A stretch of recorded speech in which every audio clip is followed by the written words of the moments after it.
Good day. In 2018, we presented at the EBMT and got the Van Beckman Award for a randomized trial of stem cell transplant multiple sclerosis relapse remitting MS. There were 110 patients, 55 on the transplant arm with a non-myeloablative regimen, 55 continued drug therapy, DMT, disease-modifying therapy, and transplant was markedly superior. But there was a total of 55 transplant patients. So what we want to do here is report all patients that have been transplanted since 2003 until 2019, all with non-myeloablative regimen, and their results. That's 511 patients.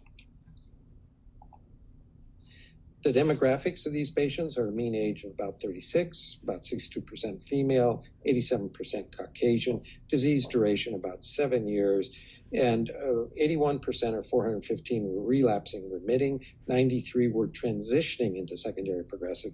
There is no definition for secondary progressive that is really crystal clear as to when they make that transition. So although secondary progressive was a contraindication, transitioning into it was acceptable to be treated at our institution.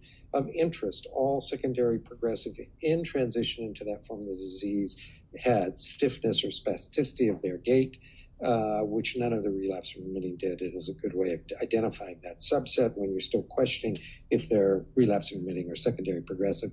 Their mean EDSS was 4.1. Here are the prior drug therapies, DMTs, disease-modifying therapies, immune drugs they'd been on, all the standard drugs used for patients with MS. And as you, here's our transplant regimen with cyclophosphamide, 200 milligrams per kilogram, and ATG, 6 milligrams per kilogram total dose. Most of the patients got Cytoxan ATG, 376. A few also had IVIG added, 46 of them, or rituximab, or we had 26 patients treated initially with cyclophosphamide alemtuzumab. We stopped the alemtuzumab regimen because of a high incidence of secondary autoimmune diseases, or ITP.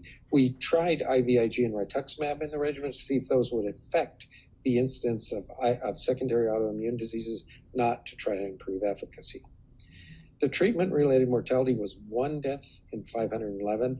That 1 death was hospital-acquired Legionella pneumonia from the shower head of the hospital room shower due to failure to monitor the water supply in the hospital for contamination with pathogens such as Legionella.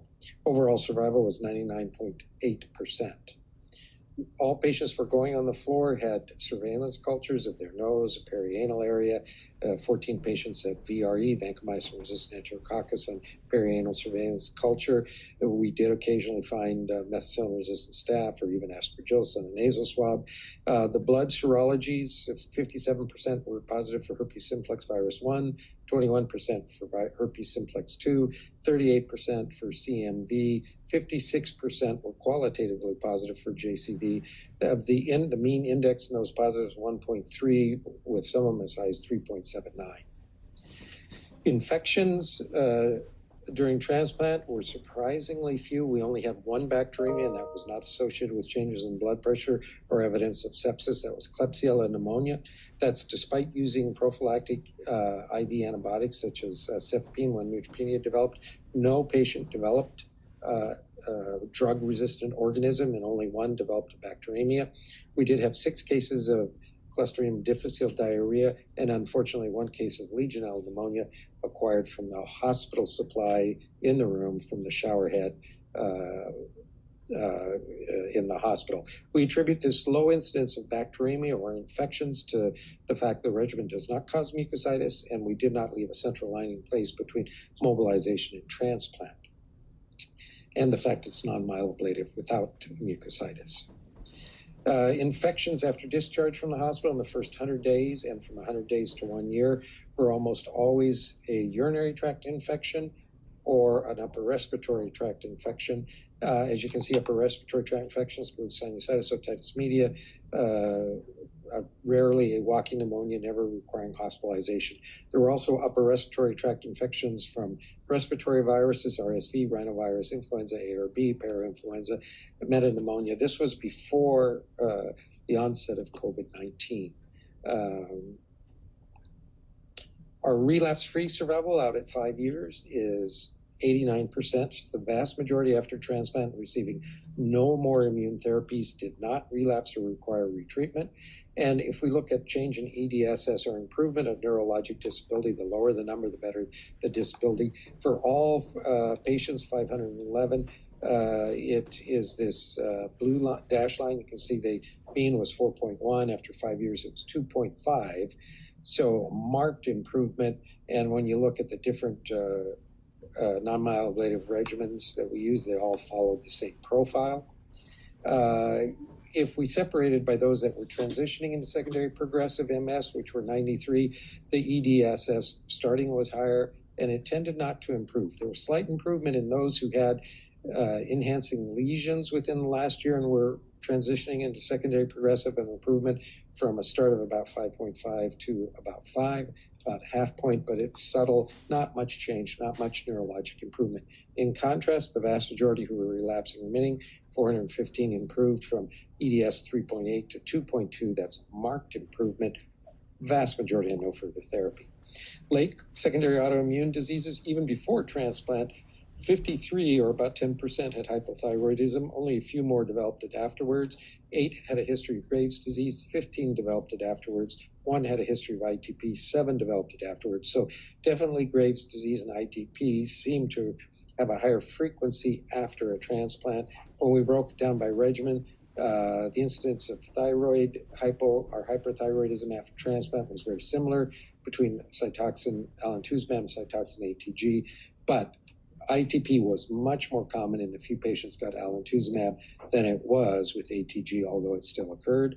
If we look for late cancers, there was only one, a lymphoma at 10 years after receiving cyclophosphamide and alemtuzumab. Whether this was due to the alemtuzumab 10 years later or not is not clear, but none of the other regimens, the vast majority of all of whom actually got Cytoxan and ATG, developed a second malignancy.